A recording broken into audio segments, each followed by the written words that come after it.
عليكم ورحمة الله وبركاته. كم جرتكم بجمتوتا في جالتهم توتا هردوتا غبا ياتوبي كو يوتيوب كيسان غبا ياتوب جتشا غبا يانتوبي يرو يروتي وديفن وان بيا كيسا حالا غبارت هندا يكسمس حالا إيجار سمانا دلا في وانتوتا غرغرا سمبرانا كغو أوبي كمالا جتشا ويا هرقاسي وانتا كان دورهم براتامن وان أجائبا وان نمك مفويو فايدا قبو جتشا وان كيرتي سمبران غها النسمالي وجتاني gargaarsa madrasaa magaalaa Jimmaatitti ijaarachuuf jedhanii humni hawaasaa ijaaruu dadhabe jecha gama keessan iyyannoo gama keessan dhiyeeffatanii jiranii nu gargaara anu faana dhaabbadha isiniin jedhanii jiranii anis kanuma ergaa isaanii isaanirraa fuudhuudhaan isin biraan gahuudhaaf guyyaa har'aa dhufee jira jecha hanga xumuraa akkana hordoftanii fi gargaarsa kanarratti akka hirmaattan dhalee guyyaa boruuti jechaadha kanaaf namni kamuyyuu akka irraa hirmaattan abdii qaba waan isin fayyadaati kana fuurri yeroo jalqabaatiif gara YouTube channel keenna dhuftan subscribe gochuu hin dagatina subscribe godhaati wantoonni yeroo asirraa gadhiifnu akka isin bira gahu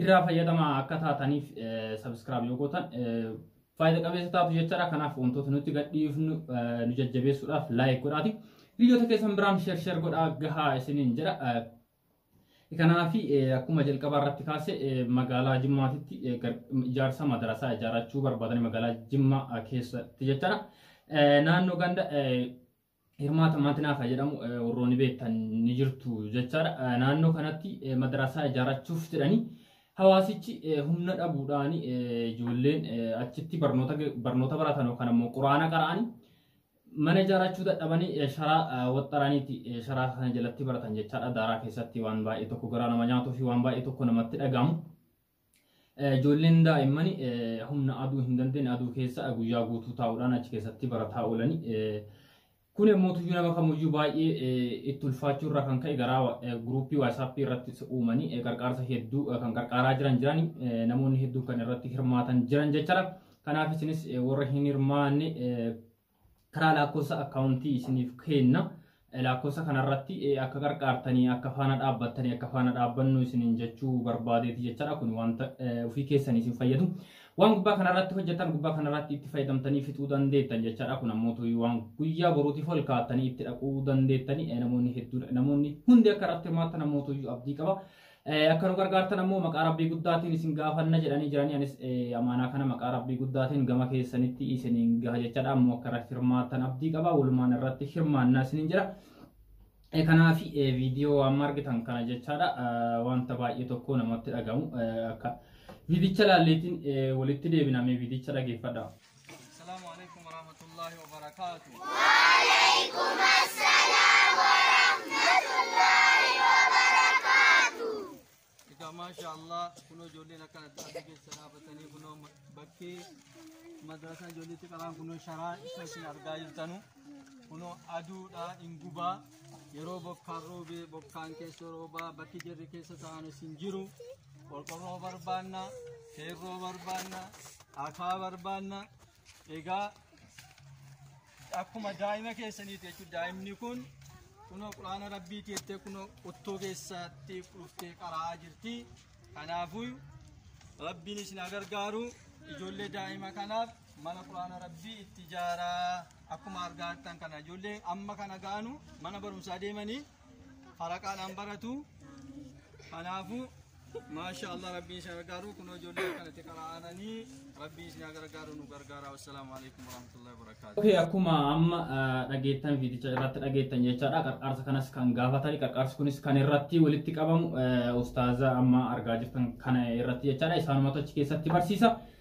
lakkoofsa bilbilaa isaanii isiniif kaa lakkoofsa bilbilaa kana irratti bilbiltanii maal isin qarqaaru jettanii gaafachuu fi qarqaaru karaa kamiin akka qarqaaruu dandeettanis waliin haasa'uu dandeettanii karaa WhatsApp fi imootiinis isaaniin wal qunnamuu dandeettan jechaadha akkuma viidiyoo irratti argine ijoollee hamma kana gahanii guyyaa guutuu aduu keessatti akkasitti barataa oolan jechaadha ganamaaf galgalaan ganama barnoota laatiin kana barataniitiin gara galgalaa ammoo quraana kana qara'aa oolan jechaadha akkanatti aduu kana keessatti akkuma amma ustaasni jedhani ummanni mootuyyuu ijaaruu hin dandeenye jechaadha humni ummataatii ol ta'e jechaadha maaliif hin beekna waan ta'eef haala jireenya hawaasa keenya wanta kana hojjechuuf humni isaanii waan hin geessineef kana humni isaanii isinuma obboleeyyoon keessan tas keessatti barataa ijoollee keessan tas keessatti barataa kanaaf waan qabdan irraa namni kamuyyuu osoo hin tuffanne osoo xiqqaa hin jenne akkuma humna keessanii humni keessan isin geesse akka qarqaartan ammoo abdii isinirraa qabna jechaadha. Kanaaf lakkoofsa akkaawuntii amma fuula irra isinii kaa'a yookaan ammoo telegiraamii dhiifama waatsaappii jalatti gruupii sana keessattis hirmaachuu dandeettan jechaadha. Wantoota achi keessatti hirmaataa jiranis dhaggeeffachuudhaaf liinkii isaa YouTube viidicha kana jala jira. Achumaan dhaxxanii irra hirmaachuu miseensa ta'u wantoota achi keessatti hojjetan hojjechuu ni dandeettan jechaadha. Kanaaf qarqaarsa kanarratti hundi keessanuyyuu hirmaadha. Waan dhuunfaa keessaniin isin fayyadu. Kanaaf ammoo amaanaa guddaa isinitti kennatanii jiranii isin durumaayyuu amaanaa isinitti hin kennani. Amaanaa uummata kanaati jechaadha. Dhaloonni kun amaanaa uummata kanaati. Warroonni kana duraa hojjetanii waan hojjechuu qaban nu biraan gahaniira waan ta'eef nuti ammoo waan isaan hojjetanii nutti kennan hojjanneeti dhaloota boodaan dhufuun gahuu qabna jechaadha. Uummanni nurraa baanis murteessaadha. Uummata arjaadha, uummata qabaataadha, uummata waa beeku, uummata nama na qarqaari jedhe qarqaaroo osoo hin taane nama na qarqaari hin jenneyyuu fisaatii lafaa kaase namni kun qarqaaramuu qaba jedhee uummata gargaaru irraa baane jechaadha. Kanaaf Oromoon nama beela baasuu beeka, nama dheebote dheebuu baasuu beeka, nama rakkate rakkina baasuu beeka. Uummata kanarraa baane ammuutuyyuu uummata keenya ijoollee keenya obboleeyyan keenya akkanatti rakkatan kana akka gargaarru akka isaan bira dhaabbannu akka isaaniif bu'aa buufnu ammoo abdii isinirraa qaba jechaadha. Kanaaf hundi keessanuyyuu irratti hirmaadha. Warroota chaanala kana jala hin jirres hiriyoota keessan biraan gahaa akka qarqaaran taasisaa sheer godhaati. Wal qarqaaraa keessattuyyuu ijoolleen biyya ormaa jirtan biyya keessatti ummata kana gargaaruu qabdanii, ummata kana bira dhaabbachuu qabdanii, ummata kana bira koottaa dhaabbadhaa waan qabdanii qarqaaraa xiqqaa guddaa osoo hin jenne jechaadha. Odeeffannoo dabalataa argachuuf ammoo akkuma duratti isin hin jedhe lakkoofsa isaanii lakkoofsa amma argaa jirtan kanaan bilbilaati maal akka qarqaaruu qabdan karaa kamiin akka qarqaaruu qabdan akkuma dura isin hin jedheen qarqaaraa isin hin jedha. Qarqaaruu namuutuyyuu dirqama hunda kennaati jechaadha. Dirqama ofii kennaa ofii kennuu dandeenyu jechaadha. Namni waan kan hojjetu jedhee kan nu dirqotoo hin taane ofii kennumaaf of dirqine dirqama ofirratti fudhannee gargaaruu waan qabnu gargaaruu qabnaa isin jedha. Kanaaf ergaa isaan natti kennatan gama kanaan hangalma jedhee isin biraan gaha. Kaani ammoo yeroo yerootti walitti deebinee dubbanna jechaadha. Inni biraa ammoo gamaanumaani warroonni viidiyoo guyyaa kaleessa gadhiisee fi viidiyoowwan guyyaa kana dura darban isin biraan ga'e keessatti gaafii na gaafattanii gaafiin keenya nuun deebine fayyadanii fi gaafiin keenya nu deebi'ee warra jettan irratti waan xiqqoo haasa'uu barbaada. Innis maalidha? Gaafii tokko gaafatee namni jedhe deebii isaa argachuu qaba. Garuu gaafii sanaaf deebii argachuuf ammoo abbichi gaafii gaafate sun gaafii isaa haala gaariin gaafachuu danda'uu qabaata jechaadha. Gaafiin namoota tokko gaafii nama biraa gaafate nama biraatiif galuu osoo hin taane gaafii abbama sanuyyuu ofii isaatti deebisuu hin dandeenyu. Isumaayyuu kan hin galletu jira jechaadha. Dhiifama naa godhan tokko baalagiin arraba dheeratti jedhanii kan arraba dheeratantu jira. Gaafii osoo hin taane wantichiyyuu osoo hin galleef gaafiif deeman gaafii osoo hin barbaanne jeequmsaa fi wantoota garagaraatiif akkuma amalli jira miti. Amalli baalagiin qabu amala akkasii sanniin geggeessuuf ka deeman jira waan ta'eef isaan sunniin gamanumaan isin beeksifnaa nurraa adabadhaati. Wanti nu hojjennu isin gammachiisu yoo ta'e isa waan isin ajaa'ibu waan hojjetamutti irraa fayyadame wanta gaariis yoo ta'e irraa fayyadame waan gaarii dubbachuu waan hin dandeenyee fi waan nu marge achi jalatti haasaa gara biraatiinis dhufee ka haasa'u jira. Namoonni akka suniin akka taphatan inni biraa ammuutuyyuu gaafii hamma viidicha hamma xumuraa hordofaa xumuraati gaafii gaafadha. Maaliif gaafii wanti isinitti ta'u jira beekaanis gaafii jalqaba irratti waan gaafii isinitti ta'ee fi xumura irratti deebii isaa argachuu dandeettan jechaadha. Wanta dhaggeeffataa yoo xumurtan deebii isaa argachuu dandeettan jechaadha. Inni biraa ammoo jaarsa manaa kan isin biraan gahe gatii isaa fakkeenyaaf kan kaleessa gatii qarshii 1,135 isa jedhu sanarratti jechaadha. Manichi kun xumuramee hin jiru, ijaarsi isaa xumuramee hin jiru. Achirrattis kaaseera yoo hin dhageenye ta'e. Manichi kun muka lafaa kaasuu irraa jalqabee ashawaa dhakaa qorqoorroo kanneen qofa dabalata malee manni kun ijaaramee hin xumuramne jechaadha. Balballi isaa jira. Balballi xiqqaa kaasee hamma guddaatti jira. Qalamiin isaa jira, kooroniisiin jira. Wantoota kanneen osoo hin dabalannedha.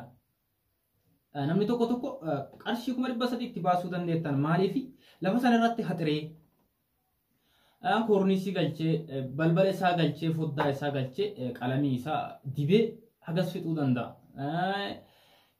Waan soofaan bittan yookaan waan arabiyaan majlisiin bittan waan biifeen bittan ijaarsa manaa irratti hin dabalamu waan ta'eef kaayoon viidicha isaanii wantoota mana sadarkaa sanirraa hanga sadarkaa saniitti ittiin ijaaramu isin biraan gahuudha waan ta'eef garas cee Arabiyaan Majlisii mana kana keessa bittanii qarshii ganaan kaa'uu dandeettanii kana kanaan gochuu dandeettan waan jedhuuf keessaan qabu maaliif isas yerootti isin biraan geenna waan ta'eef information hunda yeroo tokkotti argachuun ulfaataadha.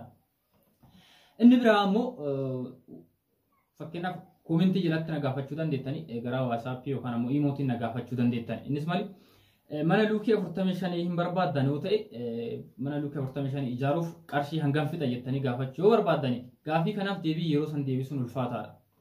Maaliif manni kun mana luukii 45 yoo ijaaramu meeshaalee baay'eedha kan bitamu humna namaa baay'ee birrii baay'eedha kan gaafatu isa ammoo daqiiqaa takkaa lama waliin haasawnu san keessatti yookaan daqiiqaa takkaa lamaatiif koomentii jala seentee barreessu san keessatti deebii isaa kaa'uun hin ulfaata. Yeroo dheeraatti fudhatamee muka ganfixuu danda'a. Dhakaa ganfixuu danda'a mismaara qorqorroo wantoota kanneen ganfixuu danda'a humna namaatiif immoo birrii hagamittu barbaachisa kan jedhu yeroo dheeraa irratti fudhatamee kwantitii isaa kan amma gatiin isaa erga dalagamee booda isinitti himamuu danda'a.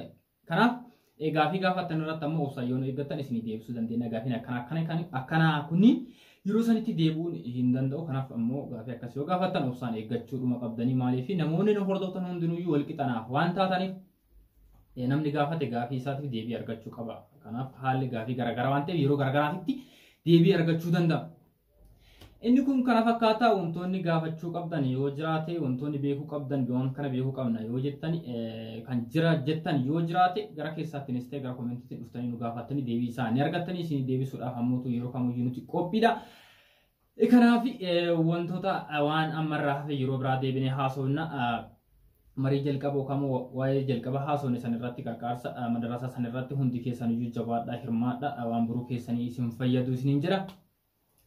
As jalaas seettaniiti lakkoofsa bilbilaas yookaan akkaawuntiis ustaazicha duratti viidiyoo irratti argine san qarqaarsi isumarratti walitti qabama jechaadha. Lakkoofsi baankichaas akkaawuntiis kanuma isaaniiti lakkoofsi bilbilaas ni kaa'es kanuma isaaniiti isaan wajjin waan hafe haasa'uu dandeettanii. Kanaaf odeeffannoon guyyaa har'aa qabadhee isiniif dhufee kanuma hanga ammaa hordofaa turtanii odeeffannoo biraatiin hanga walitti deebinutti nagaan nuuf tura. Gama keenya dhufuudhaa fi sabskiraayib godhaatii yeroo kamiyyuu nu wajjin turaa isiniin jenna. Video biraatiin hanga walitti deebinutti nagaan nuuf tura. Nageenyi keenya bakkuma jirtanitti isin haa qaqqabu. Qophii kana qopheesse isin biraan kan Gayyaan Ibraahim Buruuti. Nageenyi keenya bakkuma jirtanitti.